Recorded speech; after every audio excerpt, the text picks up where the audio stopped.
Fala pessoas, tudo bem com vocês? Professor Mário Rocha, professor de Física. E na aula de hoje vamos começar na verdade a entender o conceito de indução e indutância, tá certo?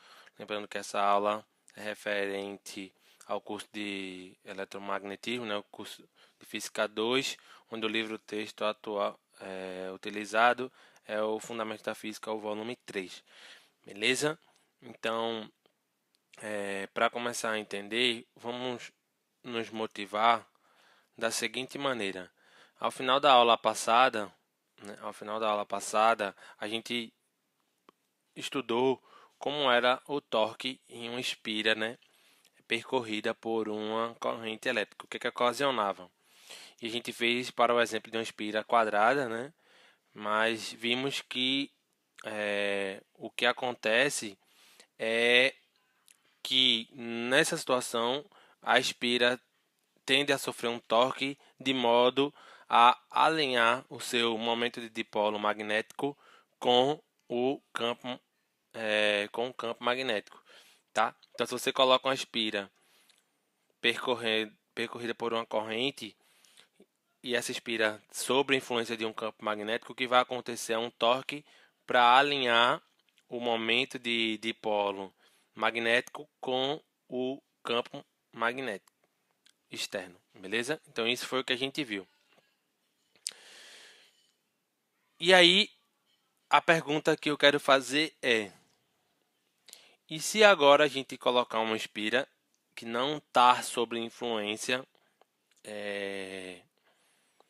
de uma corrente, né? Ela não tá passando corrente, mas ela está numa região de campo magnético e eu, ao invés de estar com corrente, aplique um torque nessa espira. A pergunta que eu faço é: será que vai surgir uma corrente na espira? Porque quando tinha a corrente num campo magnético, surgiu o torque. E agora, se tem o torque, vai surgir a corrente? Essa é a pergunta que a gente tem que ter como motivação, tá certo? E aí,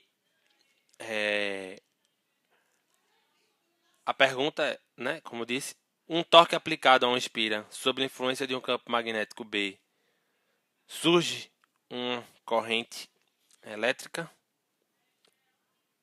tá? Então, para responder isso, a gente vai, na verdade, quem respondeu isso foi Faraday, através de dois experimentos. O primeiro experimento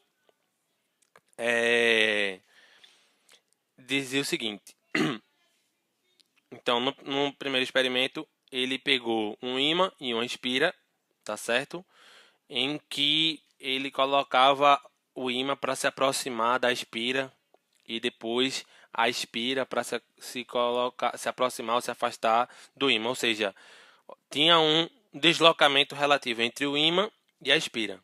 Então tá aqui a fonte de campo magnético, lembrando que por convenção as linhas saem do polo norte e chegam no polo sul, mas eu só estou interessado em olhar como é que essas linhas estão atravessando a espira. Então, a pergunta o experimento que um dos experimentos que Faraday fez foi: se eu aproximar ou se eu afastar essa espira, vai surgir alguma coisa aqui? Então ele aproximou e afastou, também fez aproximando a espira ou afastando, deixando o ímã em repouso, tá certo? Então ele fez uma série de testes e o que foi que ele obteve de resultado?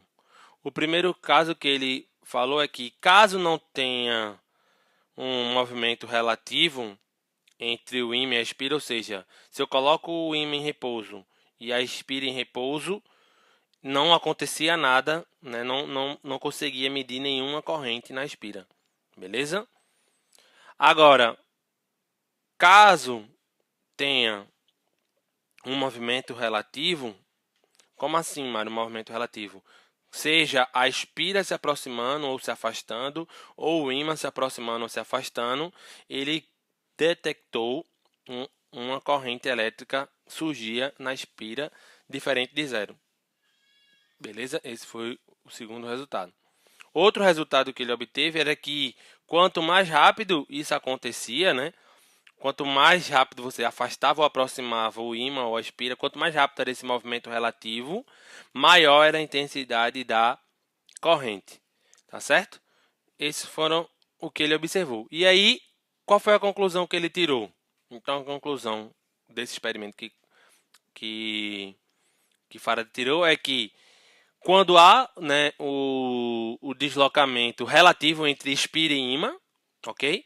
Surge o que ele chamou de uma corrente induzida. Por que induzida? Porque ela é influenciada, né, por uma outra coisa, né? Não é uma fonte que está sendo ligada ao circuito, né? É uma mudança, né, da sua vizinha, né? Uma mudança, e a gente vai ver já já que mudança é essa no seu entorno, e essa mudança provoca a corrente. Então, por isso o nome induzida, né? Porque ela é influenciada por alguma coisa. Tá certo? Então, essa foi a conclusão. Que o movimento relativo entre espira e ímã, né? E aí, quando eu falo ímã, é porque o ímã gera um campo magnético. Então, o movimento entre espira e as linhas de campo, né? Quando você está, a gente vai ver, variando, né, a quantidade de linhas que atravessa a espira, surge a corrente elétrica induzida. Beleza? Vamos para o segundo experimento. O experimento 2, ele fez o seguinte. Ele pegou a mesma espira, só que agora, ao invés de aproximar direto de um ímã, né, que é uma fonte de campo magnético, ele agora ele aproximou por uma outra fonte de campo magnético, que a gente sabe que quem provoca campo magnético são ímãs e corrente elétrica. Então ele aproximou um circuito, tá, a mesma espira, e ele aproximou um circuito onde uma espira por onde passa uma corrente elétrica que é controlada, tá? Que é controlada por esse circuito aqui, por uma fonte. Então, inicialmente a chave aberta, né, não passava corrente, não tinha nada demais. Quando eu fechava a chave, surge uma corrente que passa por aqui, e aí essa corrente gera um campo magnético, beleza? Tranquilo. Esse campo magnético vai fazer linhas de campo atravessarem a espira. O que foi que ele percebeu nesse experimento?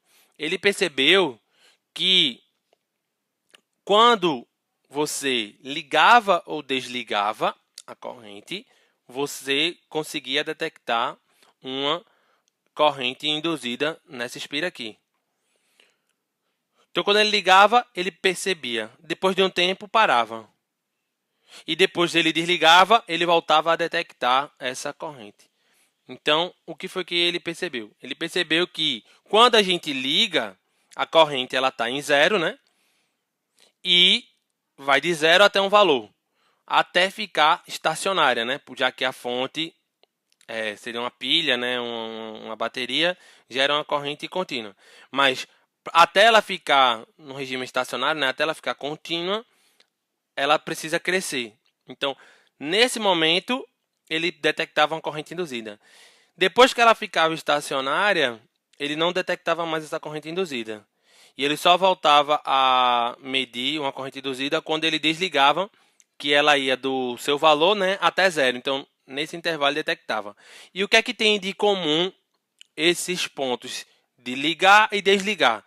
É que nesses pontos em que você liga e desliga, o campo magnético ele está variando no tempo, né? Como a corrente está variando, o seu valor de campo magnético também varia no tempo.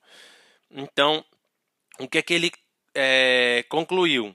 É que a corrente elétrica ela só vai ter corrente elétrica induzida quando o campo magnético estiver variando, onde o campo magnético varia.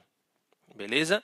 E nessa situação de aproximar uma espira, né, de um circuito, ela só varia no momento de ligar e desligar. Então ela só varia aqui, ela é constante, o campo magnético é constante. Então, como ele é constante, não varia no tempo. Então não surgia uma corrente induzida. Só tinha na região de que você liga e você desliga, onde esse campo, nesses instantes, é diferente de zero. Tá certo? Então, o que é em comum esse experimento e o outro? Então, o que tem de comum é que nesse experimento, ao ligar e desligar, o campo magnético está variando. E como ele está variando, o número de linhas que vai atravessar a espira vai variar. Então, esse número de espiras, esse número de linhas que está variando na espira, é que gera uma variação no fluxo Então, essa variação no fluxo é que provoca a corrente induzida. No experimento 1 era a mesma coisa. Quando você aproximava ou afastava, o número de linhas que atravessava, né, a espira mudava. Então, quando o número de linhas mudava, você mudava o fluxo e, consequentemente, surgia uma corrente induzida. Então, vamos anotar quais foram as conclusões gerais dos experimentos de Faraday. Então, Faraday concluiu que a fé induzida, né, que por ter uma corrente, você tem que ter uma DDP, né? A fé induzida, ela só ocorre quando o campo magnético que atravessa a espira está variando. Beleza? Outra coisa que ele percebeu é que a fé induzida, ela não depende, né, do número de linhas que está atravessando. Porque se você colocar em repouso, mais próximo, mais afastado, o número de linhas vai variar. Mas se tiver em repouso, não tem corrente induzida. Então, o que realmente importa era o quanto dessas linhas, né, estão variando. Né? Então, depende da taxa de variação que essas linhas de campo estão atravessando. E não da quantidade de linhas. Então, você pode colocar mais próximo, vai ter mais campo elétrico passando, mas ele é uniforme, ele é constante. Então, você não vai estar variando o número de linha que atravessa. Então, nesse caso, não tem a corrente induzida. Agora, se você está mais longe, mas está mexendo, esse fluxo vai estar variando. Então, a coisa importante é isso. É que a fé induzida, né, a corrente induzida que vai surgir, ela não depende da quantidade de linha que atravessa a espira, e sim da variação dessa quantidade de linhas que atravessa. Beleza? E aí ele definiu o que é para a lei de indução de Faraday, mas para a gente entender a lei de indução, a gente precisa definir o conceito de fluxo magnético. O fluxo magnético, assim como o fluxo elétrico, é a quantidade de campo que atravessa uma determinada área. Tá? Então, o fluxo magnético, ao invés de ser o campo elétrico escalar NDA, né? A quantidade de campo elétrico que atravessa uma superfície, né? Uma área, no caso do magnético, é análogo, só que ao invés de ser o campo elétrico, o campo magnético. Então, para saber o fluxo magnético, basta integrar na superfície, né, na área, BNDA, onde esse N é o versor normal da superfície, beleza? E aí a conclusão que Faraday teve, que ele ficou conhecida como uma lei de indução de Faraday, né, que é uma das equações de Maxwell, né, a gente vai ver já como ela fica com a cara da equação de Maxwell, é que uma fé induzida ela surge na espira quando o fluxo magnético através da espira varia. Se o fluxo é constante, não tem fé induzida. Se não tem fé induzida, não tem corrente induzida. Se o fluxo magnético através da espira varia, surge uma fé induzida. E se surge uma fé induzida, você tem uma corrente induzida. Tá? Esse é o princípio fundamental, né, das hidrelétricas, por exemplo. Né? A queda d'água faz com que você tenha um ímã lá muito grande, ele gira lá umas bobinas, e esse giro das bobinas faz com que varie o fluxo magnético através dessas bobinas, dessas espiras, e essa variação de fluxo gera uma corrente, e essa corrente elétrica induzida é transformada, né, para a nossa energia, né, transportada, etc. Beleza?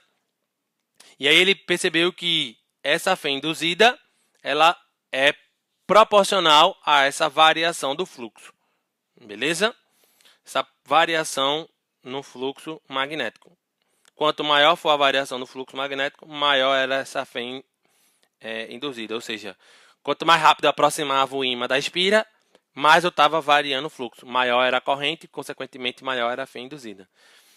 Beleza? Então, para corrigir a lei de Faraday, ficou faltando botar uma igualdade. E essa igualdade, né, foi colocada através da correção de Lenz, e aí ficou conhecida como a lei de Lenz, que ele diz o seguinte, que a corrente elétrica induzida, produzida, né, produz um campo que se opõe à variação do fluxo da espira. O que isso significa, mano? É que se você tem lá a espira em repouso e um ímã em repouso, e você começa a aumentar o fluxo, a ordem natural da natureza é minimizar essa variação. E para minimizar, ela tende a gerar um fluxo contrário, né? Um campo elétrico contrário ao aumento. Beleza? Então, outra maneira também que você pode pensar é, se eu estava lá na situação e eu diminuo o fluxo, para voltar à minha condição inicial, eu tenho que aumentar. Né? Então, é sempre se opondo à variação do fluxo. E aí, esse sinal para garantir que se opõe é você colocar o sinal de menos, que a fém induzida que surge, ela se opõe, o sinal de menos, à variação do campo magnético. Beleza? Essa foi a correção de Lenz. E aí, por isso, a gente fica conhecido como a lei de indução de Faraday-Lenz, tá certo? Porque esse sinal serve para a gente definir qual vai ser o sentido que vai surgir nessa espira, beleza? Se você quiser saber quem é a corrente induzida, se você sabe quem é a fé induzida, pela lei de Ohm, né? A DDP, né? U é igual a RI. No caso, a DDP seria a fé induzida e a corrente seria a corrente induzida. Então, como o material apresenta uma resistência, para calcular a corrente induzida, basta dividir a fé induzida pela resistência do material. Beleza? E aí vamos fazer o seguinte, porque como eu estou dizendo que se opõe, não significa que o campo magnético induzido vai ser sempre oposto ao campo magnético externo, né, do ímã. Então, por exemplo, quando eu tenho um ímã aqui e eu estou aproximando, né, o polo norte da espira. Então, eu vou gerar campo aqui saindo. Então, o campo magnético que atravessa a espira é saindo. Como eu estou aproximando, eu vou estar aumentando, né, o fluxo aqui para baixo, que atravessa. Então, para minimizar, eu tenho que gerar um campo magnético aqui para cima. E para esse campo magnético ser aqui para cima, a minha corrente induzida tem que ter um sentido aqui anti-horário. Porque esse sentido anti-horário você garante com a regra da mão esquerda, né? Bota o dedão no sentido da corrente. Quando dá a tapa, como tem que ser subindo, né? Os dedos para a parte interna vai ser para cima. Tá? Então, nesse caso, quando você está aumentando a variação do fluxo aqui, você está gerando um campo magnético induzido oposto ao campo externo. Beleza? Mas não quer dizer que sempre é oposto, porque, por exemplo, eu posso pegar a mesma situação e agora afastar. O campo magnético continua sendo para baixo, né? Mas agora o meu fluxo ele está diminuindo, porque está passando menos linha para cá. Então, para compensar isso, tem que surgir um campo magnético induzido para baixo, já que ele está diminuindo a quantidade de linhas que passa. Porque o campo magnético vai gerar novas linhas que vai aumentar para tentar cancelar essa diminuição. Então tem que ser para baixo. Se tem que ser para baixo, a minha corrente induzida, nesse caso, vai ter que estar no sentido horário. Pela regrinha da mão direita, quando você fizer a tapa para o centro, o campo magnético induzido vai estar para baixo. Então note que o campo magnético induzido ele pode ter a mesma direção e sentido do campo magnético externo e pode ter o campo magnético com a mesma direção, mas sentidos opostos. Mas não necessariamente é obrigado a ser oposto, tá certo? Então, o fluxo do campo magnético, né, o campo magnético induzido, ele sempre se opõe à variação do fluxo, não à variação do campo magnético, né? Tá? Então, o fluxo do B que vai gerar B, ele se opõe à variação do fluxo de B e não a B, tá certo? Isso não significa que o B induzido e o B têm sentidos opostos, tá? E quando é que eles vão ter mesmo sentido, né? Se o campo magnético está diminuindo, né? Se o campo magnético está diminuindo, tá? Se o campo magnético está diminuindo através da espira, o B induzido e o B vão ser paralelos. Se o B, né? Se o campo magnético está aumentando, o campo induzido vai ser antiparalelo, tá, ao campo magnético. Beleza? E aí, para finalizar, a gente tem que entender quais são essas maneiras que a gente pode variar o fluxo, que é o que importa é isso. Então, pela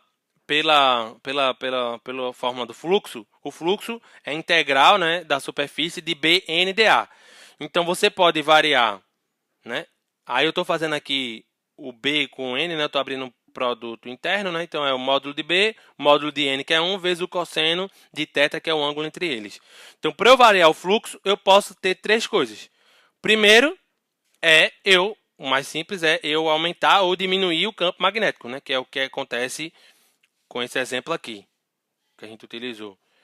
Tá? Então, a primeira coisa que você pode é o módulo de B variar. A segunda coisa é aumentar ou diminuir a quantidade, a área da espira, né? Aqui, ó. Se eu aumento a área da espira, eu aumento o fluxo que passa. Se eu diminuo a área da espira, eu diminuo o fluxo. É claro, né? Se você tem uma porta muito grande, você possibilita mais passagem de pessoas. Você aumenta o fluxo de pessoas que passam. Se você tem uma porta menor, você vai diminuir o fluxo de pessoas que podem atravessar simultaneamente aquela porta. Então, outra maneira que você tem de variar o fluxo seria variando a área, né? Aumentando ou diminuindo a área da espira, da bobina, que é atravessada pelo campo magnético. Beleza? E a última situação é que você pode fazer simplesmente a espira girar. Porque se a espira gira, por exemplo, ela está aqui na horizontal, o campo está passando aqui. Se eu tiro ela daqui e coloco ela na vertical, não vai mais passar linhas de campo por ela. Então, eu vario o fluxo, né?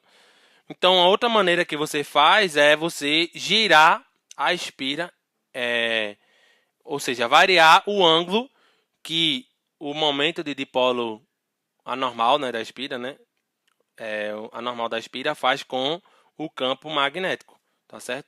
Que simplesmente rotacionar essa espira. Então, se mudar o ângulo entre B e a normal da bobina, você também varia o fluxo magnético. E variar o ângulo de B com a normal basicamente é fazer você ou o B girar, que é, né, mais difícil, né? O B tem ou que é o mais comum, é a espira girar em torno do campo magnético. Beleza? Então, a gente vai ficar por aqui, tá certo? Essa é a primeira parte da nossa aula. Vamos voltar aplicando, continuar falando um pouco sobre indução, né, e campo elétrico induzido. Então, já dá o play na próxima aula. Se gostou, curte, deixa aí nos comentários. Não esquece de divulgar para os amigos. E qualquer dúvida também pode deixar nos comentários ou me procura lá nas minhas redes sociais, @Prof. Mário Rocha. Beleza? Falou, valeu, fui.